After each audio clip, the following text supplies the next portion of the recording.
Countries have vowed to arrest Israeli Prime Minister Benjamin Netanyahu should he set foot in their territories. This is after the International Criminal Court issued an arrest warrant against him and former minister, this is the defense minister, Yoav Gallant, and Hamas leader Mohammed Deif. Although Israel has said that he was killed in an airstrike in Gaza this year, the ICC judges found that there were reasonable grounds that the three were criminally responsible for the war crimes. Netanyahu has bemoaned the ICC's decision and described it as gravely anti-Semitic. Let's now get some perspective on these developments now with the United Nations Special Rapporteur on the occupied Palestinian territories, Francesca Albanese. Francesca, a very good morning to you. Thank you so much for making time for us. So we've seen some of the reaction in relation to the warrant of arrest that have been issued against the three, but more specifically looking at the one against the Prime Minister Benjamin Netanyahu, as well as former Minister Gallant. What do you make of the United States response with regards to this and saying that as far as they're concerned, Israel does remain an ally? Thank you very much for having me. Am I surprised by the United States reaction? Absolutely not. We shall not forget the United States.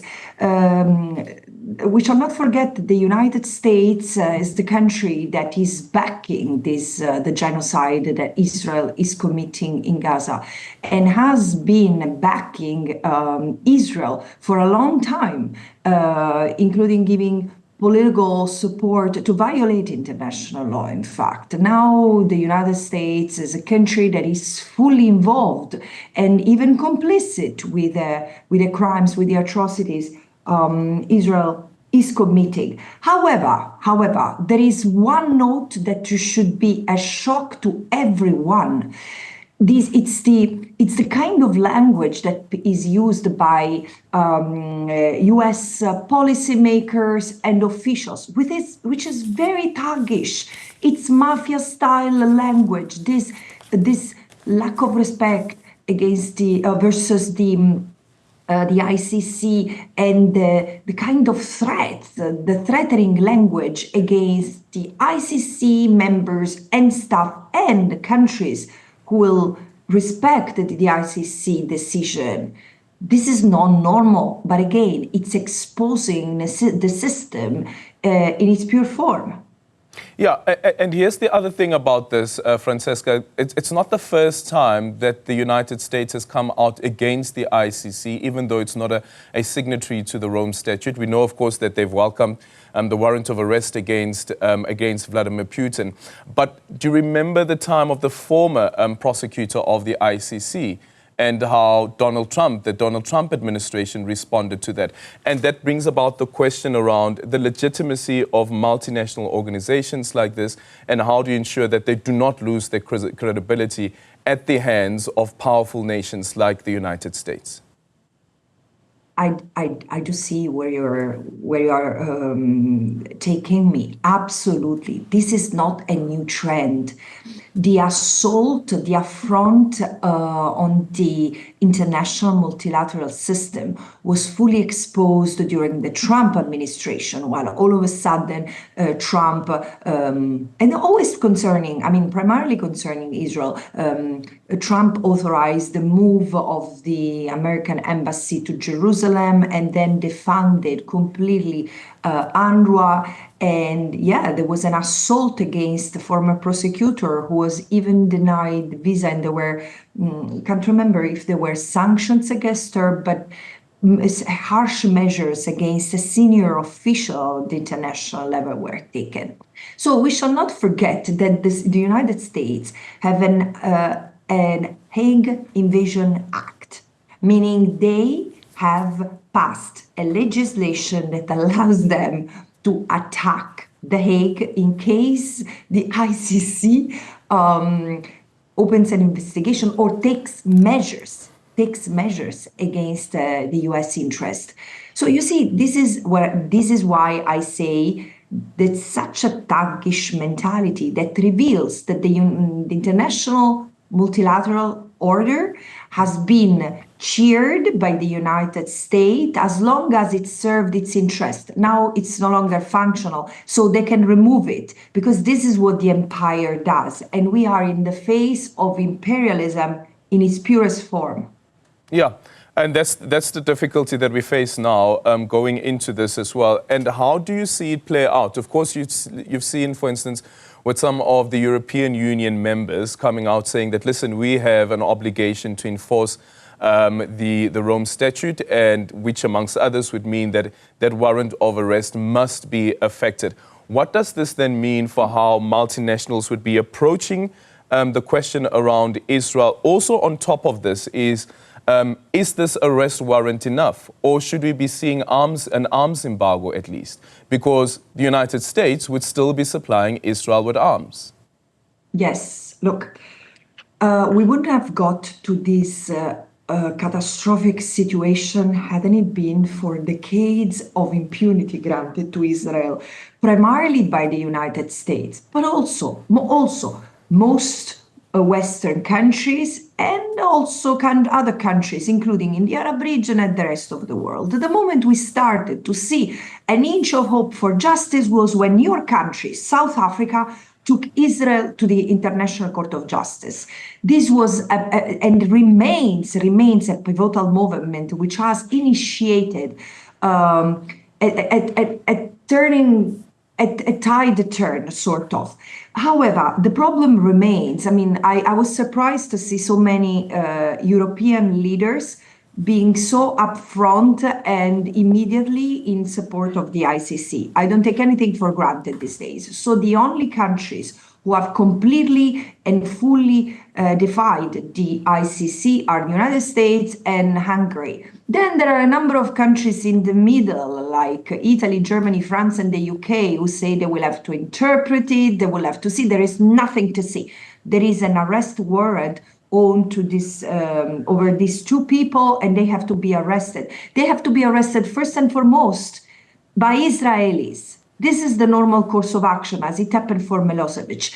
And if it doesn't happen, wherever they set foot outside their state, they should be arrested. However, of course, they are not the only ones. A genocide is never, especially in 2024, in a system that calls itself a rule of law. Genocide is not an act that can be committed by one. It's a systemic act of destruction of a people. And this wouldn't have happened without, other members of the government, without the judiciary fully involved, without the parliament supporting it. And look at Israeli society. It's a completely deranged right now society, which is fragmented, but only a few of them see the crimes that Israel is committing for what they are. So my point here is that there should be a coalition. This is opportunity to have a strong coalition between principled European states and states in the global south. This is the opportunity to end the hegemony of the United States over the world. This is what is at stake, and this is why the US is also reacting so fiercely. Yeah. So an arms embargo, do you think that would go a long way? Oh yeah, absolutely. But an arms embargo is not an option. It's necessary because in the ICJ proceedings this year, in the case initiated by Nicaragua versus Germany, the court didn't order preliminary provisional measures, but indicated that an arms embargo was compulsory. Member states are under an obligation not to transfer weapons, which means no transfer, no import, no export. And given the record that Israel has in providing weaponry and surveillance services to all dictators in the world and beyond, this is also stopping this transfer to Israel. It's something that is going to be beneficial to the humanity and not just the Palestinians who have been the guinea pig of this system for decades. Yeah, I think the other thing with this as well is that while some people may have thought that after the issuing of the warrant of arrest, there may be a slow down of the offensive in Gaza. But instead, what we've seen is actually an escalation. How should we respond to this as the globe? But also considering the matters that are before the ICJ, the United Nations Security Council as well. What should happen now? Yeah, I think that what should have already happened is the deployment of a protective presence. This is not negotiable. I know that no one wants to hear about that, despite the precedents that exist. The responsibility to protect is not invoked for the Palestinians, has never been invoked for the Palestinians, although being a priority. So there is a need to send a contingent, armed, unarmed, it should be armed in my view, to the occupied Palestinian territory as an interposing force between the Palestinians who are completely exposed to the fury of the army, especially in Gaza, but also the violent settlers. I mean, I would like your audience to appreciate that while the Gaza Strip has been under a genocidal attack, violence has not spared the Palestinians in the West Bank, who continue to see their homes demolished, their family, their collective and individual body attacked by violent armed settlers. So there should be a protective presence on the ground. Yeah. And let's quickly look at this as we conclude our conversation. The issue here is the sense of justice that both these groups are requiring, whether we speak about the Palestinians or we speak about the people of Israel. In this particular case, there's a warrant of arrest that is issued for 3 people. One of those people is the chief of Hamas, Ibrahim al-Masri. Israel is saying that as far back as in July, he was already killed. But then with that particular aspect, how do we deal with the aspect around a sense of justice for the people of Israel that is enforced by the International Criminal Court? Is that possible? Well, you know, and this is something I'm sure I do not have to explain to the South African people.